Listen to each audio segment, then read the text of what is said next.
Good evening. Thank you for joining us. This is Nationwide and we're live in Abuja on the network service of the NTA. I'm Ruth Aguala. The Nigerian Air Force says its reconnaissance Beechcraft aircraft which crashed, killing 7 NAF crew aboard, was an accident caused by engine failure. Defense correspondent Najata Tijani reports. News of the crash first broke on social media when the Minister of Aviation, Hadi Sirika, tweeted about it, saying the incident was still under investigation by the Nigerian military. Shortly after, the Nigerian Air Force confirmed the incident in a tweet, saying all 7 personnel, 3 officers and 4 airmen did not survive the crash, which occurred shortly after the pilot reported engine failure. The King Air B350I Beechcraft, which crashed NAV 201, was en route an ISR mission, an intelligence, surveillance and reconnaissance mission, before the crash occurred. It played key roles in ISR missions leading to the destruction of Boko Haram and bandit camps, as well as providing valuable information in rescue operations. In 2018, a Nigerian Air Force aerial display rehearsal for the October 1st Independence Day celebrations turned tragic in September 2018 when 2 F-7NI fighter jets collided mid-air, resulting in a crash on Katampe Hills along the Kubwa Expressway, Abuja, leading to the death of 1 pilot while the others sustained injuries. And in Nigerian Air Force history, the most notable air crash occurred 26 September 1992 when a Nigerian Air Force Lockheed C-130 Hercules aircraft serial number 911 crashed 3 minutes after takeoff from Lagos. It was reported that 3 engines failed, leading to the crash. Najata Tijani, NTA News. The 53 passengers on board of Niger State Transport Authority bus abducted along Minna-Tegina Road in the past week have been released. The State Governor, Abubakar Sani Bello, while receiving the victims, says concerted efforts are ongoing to secure the release of the students of Government Science College, Kagara, and others still in captivity. Hussaina Musa has details. The captives, comprising 24 men, 20 women and 9 children with signs and symptoms of malnutrition and tiredness, were received by the Niger State Governor Abubakar Sani Bello at the Government House, Minna. 1 week horrendous experience in the hands of their captors will no doubt remain with them for a long time to come. The Niger State Government acknowledged that both kinetic and non-kinetic strategies were employed to secure the release of the abductees. They've been in the hands of their captives for over a week. They've been through tremendous trauma. We're grateful to God Almighty for guiding us, for protecting them, for showing us the way to secure their release. The victims are currently undergoing both physical and mental evaluation before they can be reunited with their families. The state government also reassures of its commitment to profile a lasting solution to security challenges bedeviling the state. 8 out of the 61 passengers had earlier been rescued on the 16th of this month. Emena Hussaina Musa, NTA News. And still staying in Minna, the father of the deceased student of the Government Science College, Kagara, Ayuba Den Asabe Bawa, has appealed to other parents allegedly withdrawing their words from schools due to the activities of bandits to stop and take faith by ensuring good upbringing with sound education. Mokhtar Abubakar Wowo reports that Ayuba Bawa gave the inspiring words while receiving the officials of the Niger State government who visited him. Benjamin Bawa Habila was the only student of the Government Science College, Kagara, who lost his life during the Wednesday's school abduction. The meeting between the parents of the deceased student and some of the officials of the Niger State government took place at the Divisional Police Headquarters, Kagara. The State Commissioner for Education, Hannatu Jibrin Saliu, who condoled and presented an undisclosed amount of money to the deceased parents, noted that though no amount of money can equate life, says the gesture is to identify with the family in their hour of needs and to also show that government is deeply touched by the loss. We call him a hero because he died in the course of this battle. He was the one who actually raised the alarm for other students to be aware of the incidents in the school. The deceased father, Ayuba Asabe Bawa, thanked the Niger State government for the show of concern and expressed optimism with sincerity of purpose on the part of the government and other relevant institutions, saying the ugly trend shall come to pass. This thing has come and it must surely go. Anything that has the beginning must surely has an end. The delegation also visited the college where the killing and abduction took place. In Kagara, Mukhtar Abubakaru, NTA News. In a related development, the need to identify key players in the supply chain to kidnappers and bandits, arrest them and bring them to book is critical to checkmating the increasing kidnappings in the country. Kabiru Adamu, a security expert, while speaking on NTA's Good Morning Nigeria, says this can be achieved through painstaking intelligence. Lydia Sampson will tell us more. 6 days on, and the abducted Government Science College Kagara students are still in captivity. Though security feelers from Kagara and Niger State generally is that of optimism that they will be released soon. Our correspondents on ground say the hope is heightened with the release of the NTA bus passengers. All the passengers that were abducted, we were able to talk to some of them.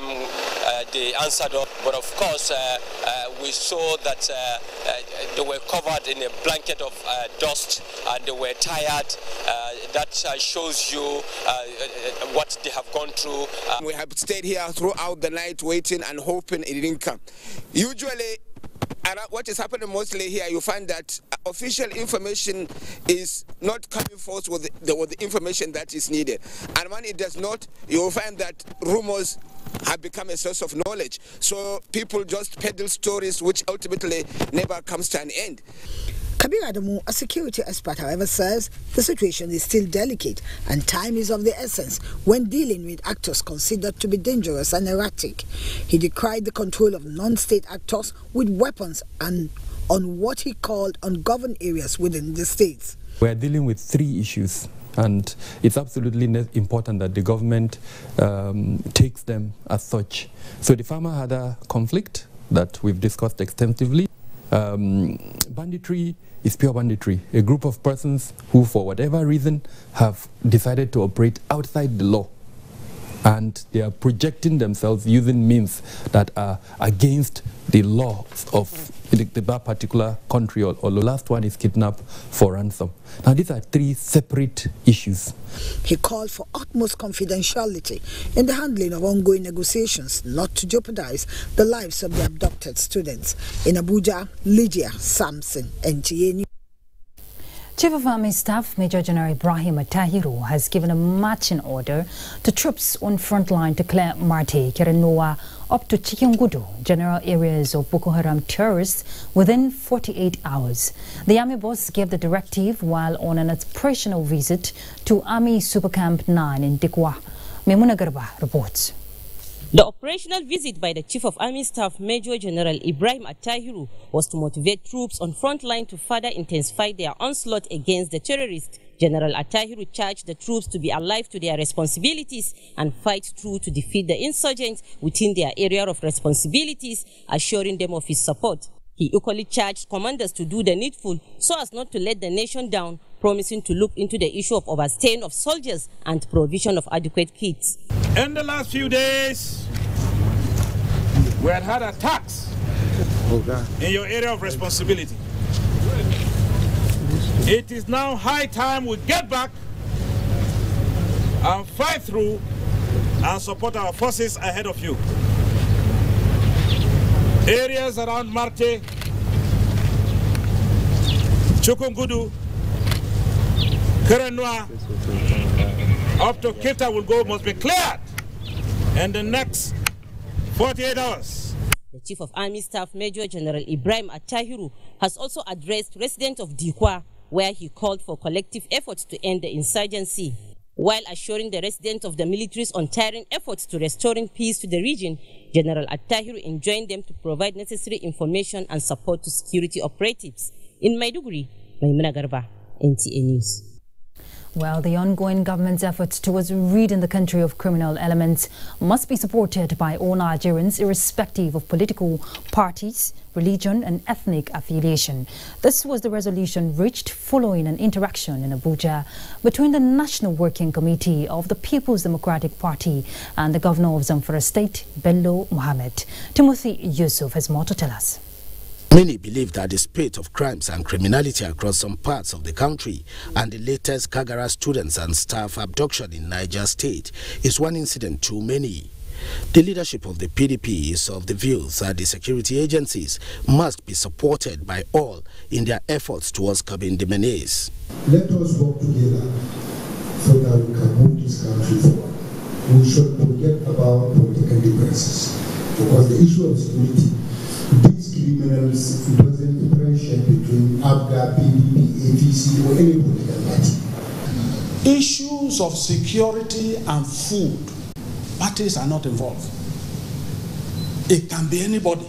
Meanwhile, the presidential candidate of the People's Trust in the 2019 general elections, Benga Olawepo Hashim, believes that it is urgent for Nigerians to tone down divisive actions in the land, warning that they are capable of pitching one ethnic group against the other and pushing for attacks and reprisal attacks are all ill wind that can only assure mutual destruction. But in the interim, we must all know as Nigerians that we are better together as a country, and that we should tone down rhetorics that are capable of inciting one ethnic group against another. He also identified the traditional leaders as important stakeholders of the Nigerian project. In Abuja, Timothy Yusuf, NTA News. To achieve its mandate of lifting Nigerians out of poverty, Ministry of Humanitarian Affairs, Disaster Management and Social Development is training 98 independent monitors for successful implementation of National Social Investment Program in Plateau State. Ali Sabatu Kaye Andrew reports. The 98 independent monitors representing the 17 local government areas of Plateau State will be equipped to assess the impact of all the components of the Integrated National Social Investment Program, which comprises the NPOWER, National Homegrown School Feeding Program, Conditional Cash Transfer, and the Government Enterprises and Empowerment Program. The Humanitarian Affairs Minister, Sadiya Farouk Umar, represented, says engaging independent monitors enhances feedback for effective implementation of the program. From lessons learned, we decided that in order to give the public, a chance to also monitor whether these programs that are being run through the ministry are actually reaching the grassroots.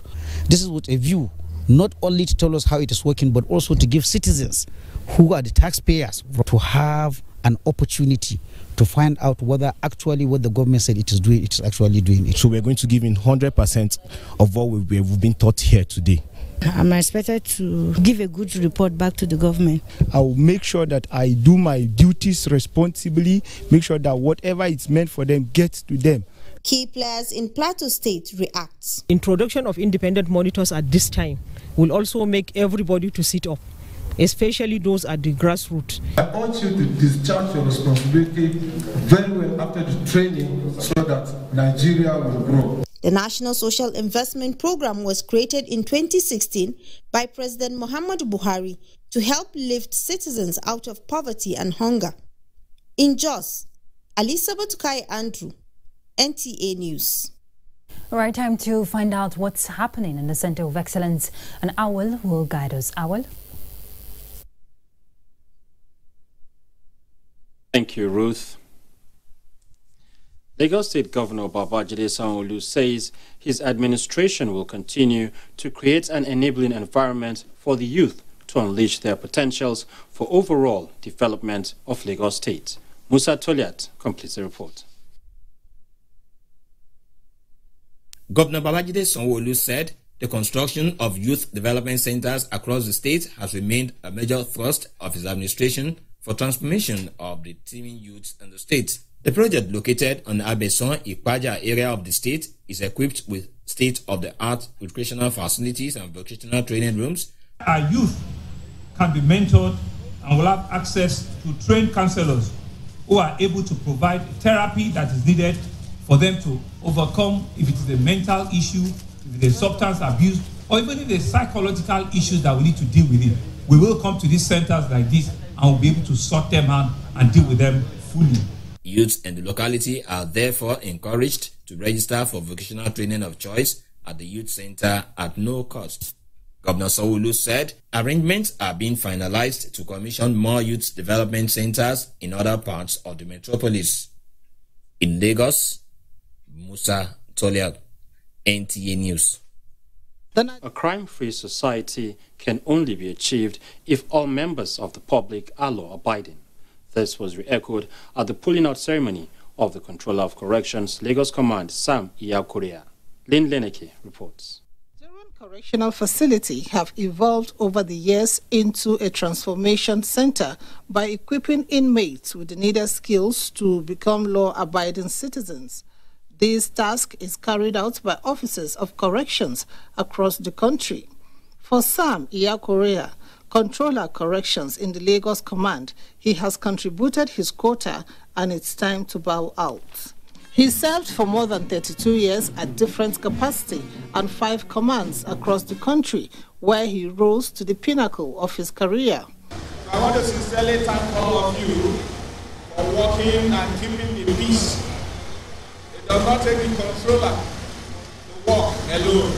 It takes men like you behind me, around me, to also work.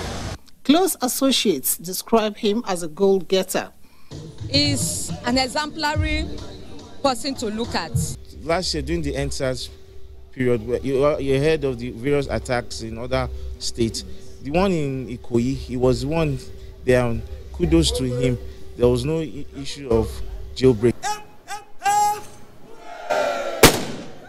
Sam Iyakorea left service having distinguished himself as a unique leader with rare qualities. He hopes that the Nigerian Correctional Service attains world standards. In Lagos, Lynn Lenake, NTA News. Time now to go on a break. NTA Nationwide will be back shortly. Do stay with us.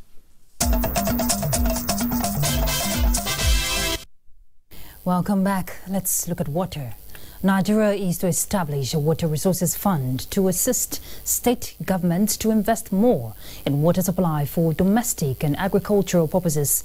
Minister of Water Resources Suleiman Adamu, who spoke at the forum of Nigerian Institution of Water Engineers in Abuja, said the fund, a major component of the proposed National Water Bill, will enhance access to water by Nigerians. Kelvin Ehonwahe reports. Potable water supply has remained elusive for many Nigerians, with many parts of the country relying on boreholes to access water. To bridge this wide gap, the Water Resources Fund will enable state governments to take water supply as a major issue, an area the minister says they have performed poorly. He challenged water engineers in the country to get ready to be involved in the implementation of many aspects of the National Water Bill when it comes on stream. If you don't regulate, you don't have rules and regulations on how to govern our rivers, pollution, diversion. If we don't have laws, anybody, one individual or a state can decide to divert a river. Can you open your tap and see water anyhow? You cannot. Everybody is putting boreholes. How many boreholes do you think you can put? Do you think it's sustainable? The opportunities available for young engineers to make an impact in the sector was the focus of discussions at the event, also used to inaugurate a new national president for the Nigerian Institution of Water Engineers, Chinyere Nnenna Igwebe. In Abuja, Kelvin Ehonwahe, NTA News. The bipartite meeting between the federal government and organized labor has resolved that appropriate pricing leading to reduction in the prices of gas by companies supplying gas to generating and distribution companies be effected for downward review in electricity tariff. Now, this is when both parties adopted the report of the Technical Committee on Electricity Tariff.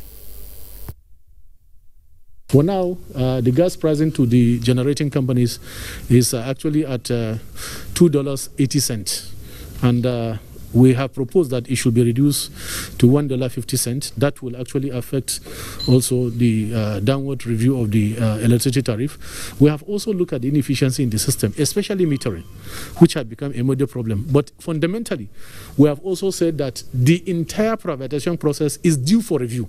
We adopted the report of the Electricity Committee, made some adjustments, and transformed that technical committee into an implementation committee. They are now a standing committee to implement all the recommendations they gave to us here. You know, some paperwork has to be done, and once that is done, the price of ampere of electricity will go down, and once it goes down, consumers will benefit. Labour has proposed a local refinery template used by most OPEC countries, where production cost, price and method used before 1998 for fixing the prices of petrol was adopted. Using the import pricing method, which I think is only Nigeria out of the OPEC countries that have been using that method. That entails that 100% of what we consume will be imported. That is, you sell your crude oil, then you import finished product. That, to us, is not sustainable. It's exporting our jobs. And our first priority is to see how the refineries can be fixed. Like I said, work in progress. The governors are going to discuss this on Thursday. They have discussed this at the National Economic Council. And so everybody is involved because we find ourselves in dire straits. No money for subsidy. Correspondent Emmanuel Ayimiro reports that progress on the new resolutions adopted are expected to be reported in April by the Committee on Electricity and Premium Motor Spirit. Nigeria is a great nation with much to achieve and more lands to conquer. If only the message of unity, tolerance and strength in diversity is continuously preached and embraced by all. Now, this is the message brought home by the Deputy Secretary General of United Nations, Amina Mohammed, during a visit and interface with the women at the Federal Ministry of Women Affairs. Momso Demiandati has more to tell us. A convergence of women from different groups and civil society organizations across Abuja, here to interact with one of their own, now an international figure. There are critical issues on the table waiting to be ironed out, ranging from gender-based violence to national unity and so much more. So we are working closely with wives of governors, with the president's wife, and state commissioners and local government social welfare officers. Because the main issue is to intensify advocacy, and our civil society organizations are working really, really hard. Issues affecting gender-based violence is not left to lie low. And I know that what we hear and we see is legitimate concerns around security, around gender-based violence, all the challenges a developing nation will have. Our expectations for Nigeria are much higher, and so they should be, and not always do we achieve them. But I want us to remember that the glass is some full, and we need to celebrate what is successful about Nigeria. There is so much that we have, and there's so much more that we can have. So let's recognize what we have achieved, and then push for the rest that needs to happen, which is urgent, which is serious, and which needs to be addressed now. And finally, special prayers for the families of the victims of the military aircraft crash. In Abuja, Momso Demiandati, NTA News. All right, let's join our Makodi Network studio for other stories now. And Fatima is there. Roots, and good evening. Welcome to Makodi. The Benue State University Teaching Hospital Makodi says the 4 students brought in from a secondary school within the state capital with an unknown disease are in stable condition. Chairman Medical Advisory Council, Professor Olusayo Alao, revealed this to NTA News in Makodi. Correspondent Blessing Omeche Ebute has the details. It was revealed that the Benue State government had ordered the closure of a secondary school following the outbreak of a strange disease. Commissioner for Health and Human Services, Dr. Joseph Mbeya, while confirming the reported cases of the disease, says 9 students were hit with weakness of the hands and legs, though not paralysis, hence completely ruled out polio. Authorities of the Benue State University Teaching Hospital, Makurdi, where some of the students are receiving treatment, say the students have shown remarkable improvement since their admission into the health facility 2 weeks ago. You look at the number of those involved, I think the possibility of being overtly infective or transmissible is a bit remote. But again, where we'll have the diagnosis, we'll be able to be sure from the diagnosis. Professor Alao added that the final results from the tests conducted on the students are being expected to ascertain the exact nature of the ailment. No other school have so far been affected. In Makurdi, Blessing Omeche Ebute, NTA News. The Benue State Judicial Panel on Police Brutality sitting in Makurdi have continued hearing of petitions brought before it, as over 70 petitions have already been treated. The latest of such petition filed on Monday before the panel is by businessman Daniel Yana against the Benue State Commissioner of Police over the refusal by the police to release the corpse of his son for burial, despite an order of the court directing them to do so. Judiciary correspondent Godwin Inalogu completes the story. The petition emanated from a matter alleging that the Nigerian army arrested and killed the son of Daniel Iyana, who is the complainant in the matter. He told the panel that after killing his son for alleged robbery, the army handed the corpse to the police, who deposited it at the Benue State University Teaching Hospital morgue. Mr. Iyana expressed worry over the refusal by the police to release the corpse after obtaining a ruling from a court which ordered them to release the body of his son for burial. Postmortem report, which was done by the hospital, all of them showing that the body was taken to the hospital on the 1st of June 2020. Defense counsel Friday Agu said he is handicapped in the matter.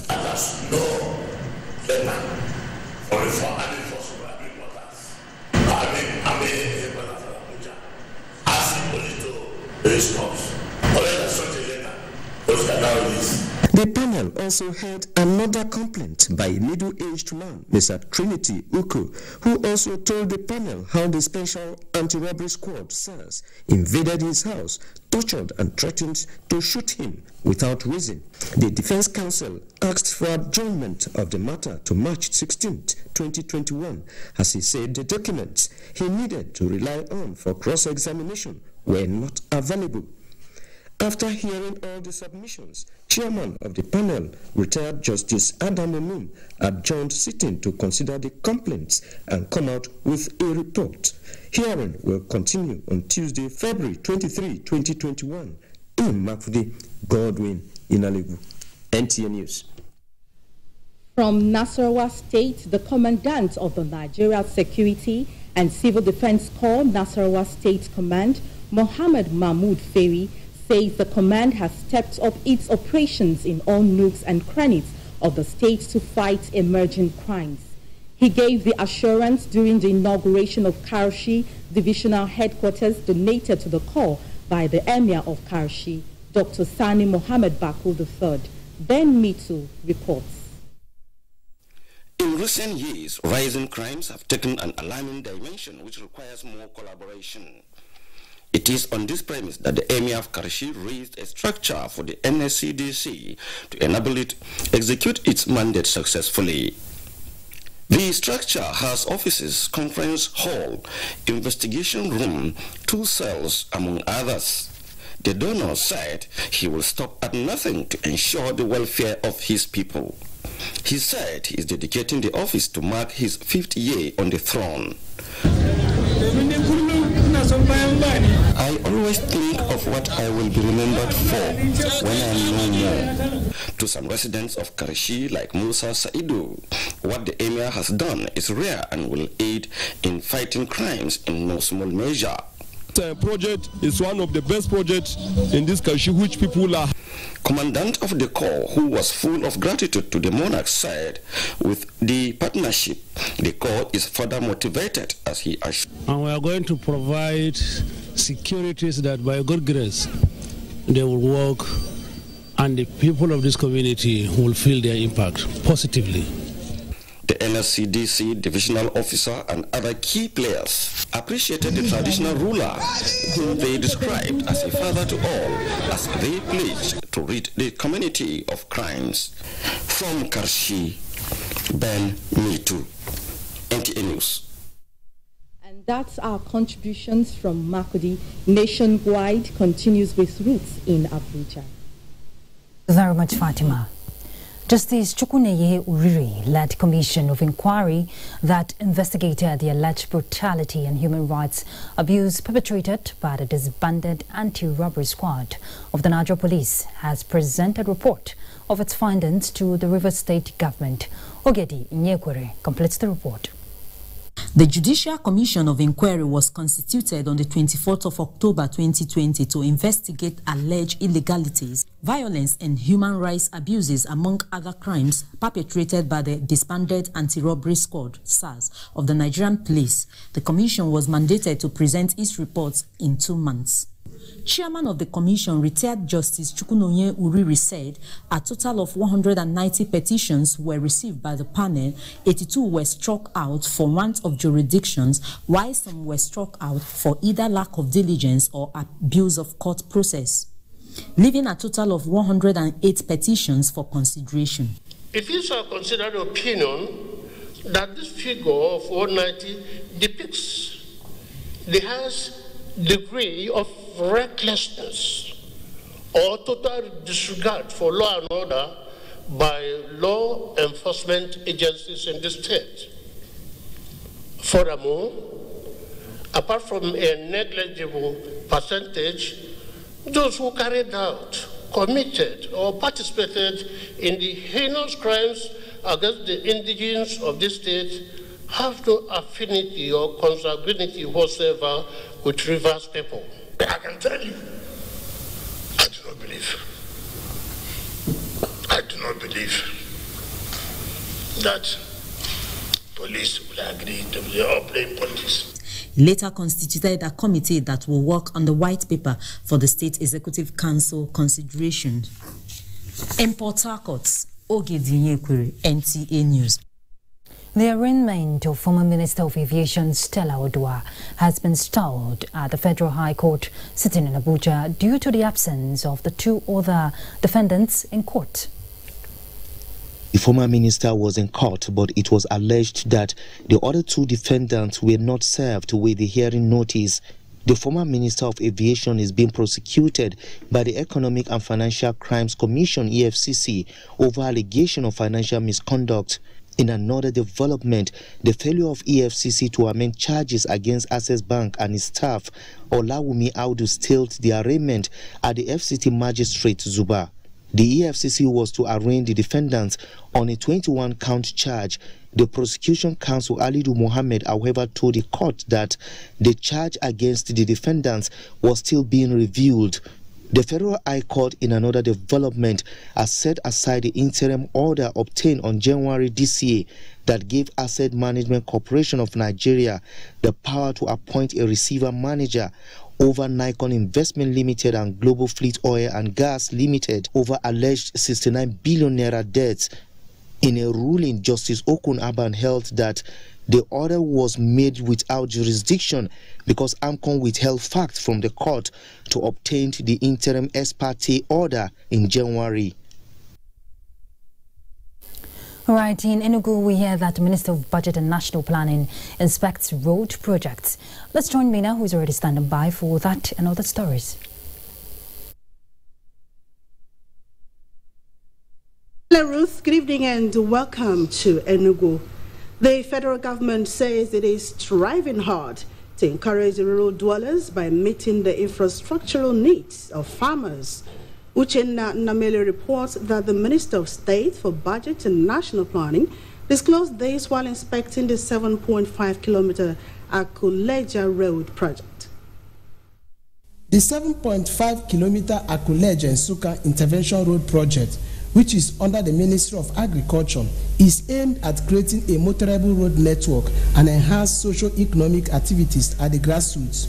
The Minister of State for Budget and National Planning, while inspecting ongoing road projects, said the project is one of the 277 road interventions under construction by the federal government in 266 communities across the Federation. He noted that the road intervention project is worth 34 billion naira. The minister stressed that federal government also approved the sum of 60 billion naira for the rehabilitation of federal highways and other bridge sections that are failing across the country. Mr. President approved the rural roads program, not just in every rural area, but around the agro corridors, just to encourage agriculture, to ensure that food that is produced easily gets to the market, doesn't go rotting. The traditional ruler of Leje community and the traditional ruler of Ako community, while appreciating the gesture, said the people of the community have never had it so good, noting that with this intervention road project, it will be a big relief to the people. Since 1960, after independence, that road has been neglected. The communities have made efforts to get it done. We are really very, very happy that the administration has come to our rescue. That road is very useful to us. That road, if it extends to a car market, we shall also appreciate it. The minister was honored with awards by the communities in Enugu, Uchenna, Nnamene, NTA News. The newly recruited 272 community policing officers trained at the Oji River Police College, Enugu State, have been inaugurated by Governor Ifeanyi Ugwuanyi. This is in line with the community policing program of the Nigerian Police Force. Susan Eze has details of the report. The 272 special constables were drawn from the 17 local government areas in the state, 16 from each local government. They were recruited from the already existing neighborhood watch associations and the forest guards, and would be deployed to their various wards in the local governments to assist the police and other agencies in intelligence gathering and sharing to ensure adequate security in the communities. The state government shall continue to give the necessary support for community policing in the state in furtherance of its unflinching commitment to the protection of lives and property of all law-abiding residents in Enugu State. Chairman of the State Community Policing Advisory Committee and Commissioner of Police Enugu State and other stakeholders are pleased that the program initiated by the Inspector General of Police has come to reality in Enugu State. I will want to tell these able persons that this is a trial period. You are the pioneers. We shall be looking at you. The world will now say, yes, this is something to emulate. The special constables are also expected to settle low-level civil disputes, sensitize the public, and generally complement the police in patrolling the public spaces. In Enugu, Susan Eze, NTA News.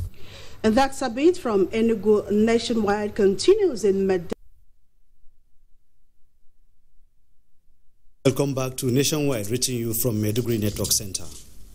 Efforts are ongoing in ensuring that electricity supply is restored in Maiduguri, the Borno State capital, and its environs within the shortest possible time.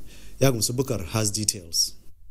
Since the interruption of power supply in Maiduguri and environs about a month ago, the transmission company of Nigeria, in collaboration with Borno State government, have not relented in their efforts to see that electricity supply is restored to the state. While appreciating the support of the Borno State government, the Managing Director TCN Engineer Sule Abdul Aziz emphasized that the Damboa-Biu-Gombe line will be reconnected to form ring circuit, which will serve as an alternative route. We have all the materials. All what is required for this job is on the ground. We have the workforce. We have everybody. So, and they are going to work every day, no Saturday, no Sunday. Borno State Commissioner for Energy and Housing, Engineer Yuguda Sale Vungas, assured of government's readiness to provide adequate security for movement of facilities to the site. It is our responsibility to contribute in fast-tracking the installation of the collapsed poles. TCN team, led by the Managing Director in company of officials of Borno State government, visited the site on Jakana axis of Kandiga local government, where Engineer Suli Abdul Aziz directed contractors to immediately swing into action for the reinstallation of the 3 towers. Already, diversion is ongoing and it is hoped to be completed within 2 weeks for electricity power supply to be restored to Maiduguri. No doubt that with the combined effort of the TCN and Borno State government, in addition to the procurement of these materials, electricity will soon be restored to Maiduguri in no distant time. In Maiduguri, Yagum Subukar, NTA News. In the meantime, Northeast Development Commission, NEDC, has presented relief items to victims of the recent fire outbreak at Custom House IDP's camp in Maiduguri, the Borno State capital. Maimuna Garba reports. Ba abunci. Yanzu samu abunci kai mana tamake. Ala gumnati barkaza langawanzu barkaza wuna ya gode ngana. These are some of the internally displaced persons and beneficiaries of the exclusive humanitarian intervention of the federal government, sharing their experiences and extending their appreciation for the relief items. Sympathizing with the IDPs over the recent fire incident, Managing Director NEDC Mohammed Goni Alkali presented food and non-food items to the victims, describing the inferno as unfortunate, assuring to support them with basic necessities that will ameliorate their hardships. We as interventionists, we are here to just provide certain things which can make life at least comfortable on behalf of the federal government. Items distributed include 2,000 bags of rice, 1,500 pieces of mats, 1,500 blankets and wrappers, among other condiments. When problems like this crop up, we are always ready to tackle them as soon as possible. According to the Executive Director, Humanitarian Affairs Directorate, Musa Umar Yashi, the intervention is a reflection of the directive of President Muhammadu Buhari through the Ministry of Humanitarian Affairs. In Maiduguri, Maimuna Garba, NTA News. Those are the stories from Maiduguri, and Nationwide will continue in Abuja after the next set of messages.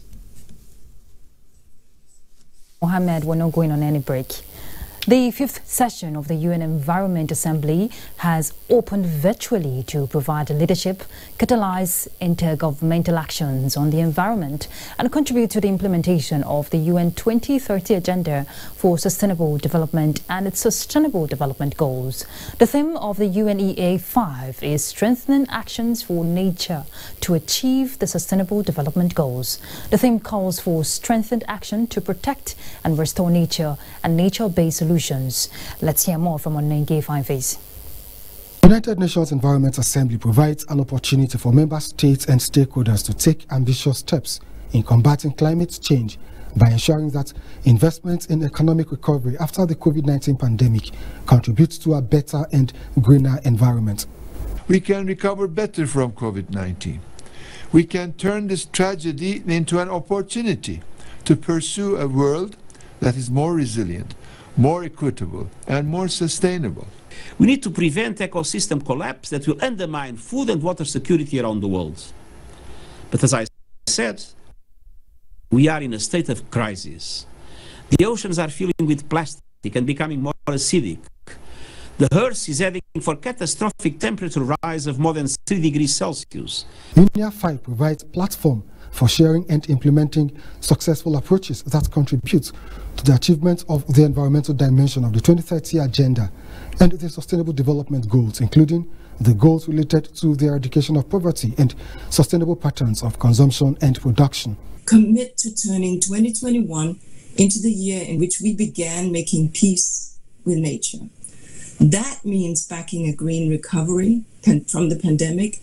That means joining the Net Zero Club and submitting stronger nationally determined contributions to the Paris Agreement. The virtual session continues with launch of the Global Alliance on Circular Economy and Resource Efficiency, as well as a leadership dialogue with the aim of promoting high-level discussion on the contributions needed to build a resilient and inclusive post-pandemic world. On Nigeria, Fine Face, NTA News. All right, let's take you to the incidents of the NAF Beechcraft crash. We hear that, coming from our correspondent Abdullahi Ajia, that after the unfortunate incident, he visited the scene and spoke with some eyewitnesses. Let's find out what he got. For a community that is located very close to the airport like Basenjua, the sound of an aircraft either taking off or landing is part of their daily life. But the Sunday incident is one that got the community terrified and the nation in shock. Eyewitness accounts share with NTA News a moment they described as heroic. Everybody was full of fear on how the aircraft was tumbling on the air. Everybody was just shouting the aircraft should not land in the village because many souls will be gone. In this incident, we must appreciate the pilot who was able to manage the aircraft to this point. Otherwise, it would have been something else yesterday. As he was coming, the young men that were walking discovered the plane and they ran away. On their way running, the man tried to escape and then crashed in this very particular place where we are standing. So some of us who took off from the church to come and see what is happening before getting to the very place that the incident occurred, we discovered that the plane has already landed. Immediately, that was when the thing now exploded. Although life has since returned to normalcy in the community that is just some meters away from the scene of the crash, the residents who are also curious about the investigation as to what was the cause of the crash said they have not put behind the shock of what they witnessed, being hopeful that such will not occur again. The residents of Basenjua community are beginning to pick from the shock of yesterday and life going back to normal. But this is the very spot where that incident happened, and what is remaining here is just the relics and ashes of the aircraft. Abdullah Hajia, NTA News. Thank you, Ajay. Very sad indeed. Members of the All Progressives Congress in Anambra State have been encouraged to populate their polling units through active participation in the ongoing party's registration and revalidation of membership exercise. APC leader in Anambra State, Dr. Chris Ngige, gave the advice after his revalidation exercise in Alo. Chinyere Fesi Okoye reports. Accompanied by some stakeholders of APC in Anambra State to perform the revalidation of his membership exercise, Dr. Ngige used the medium to reassure people of Anambra State of dividends of good governance and democracy. He urged the party leaders, stakeholders and other APC faithful to move out of their comfort zone to get more members for the ruling All Progressives Congress Party.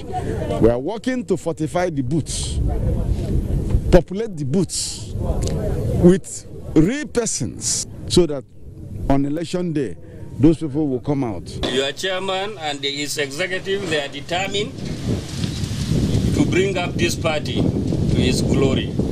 So give them the maximum cooperation. To review the ongoing registration and revalidation exercise and chart the way forward for the forthcoming governorship election via suggestions from stakeholders on how to fix the observed grey areas, the party held stakeholders meeting, the third within 3 months in Oka, the state capital. The meeting climaxed with the inauguration of 5 Sienna cars provided by the party for the registration committee, including the one for escorts, among other logistics support to achieve fruitful registration and revalidation exercise in Anambra. In Jesus' name again. Meanwhile, Dr. Ngige also held a meeting with local government chairmen and some other stakeholders of APC, all hinged on deliberations on how to achieve the APC target in Anambra State come November 6, 2021 in Oka. Chinyere Fesi Okoye, NTA News. Right, that's nationwide. Thank you very much for your company. But remember, together we can fight rape and rapists. And don't forget, NTA is leading a campaign. I'm Ruth Aguele. Bye.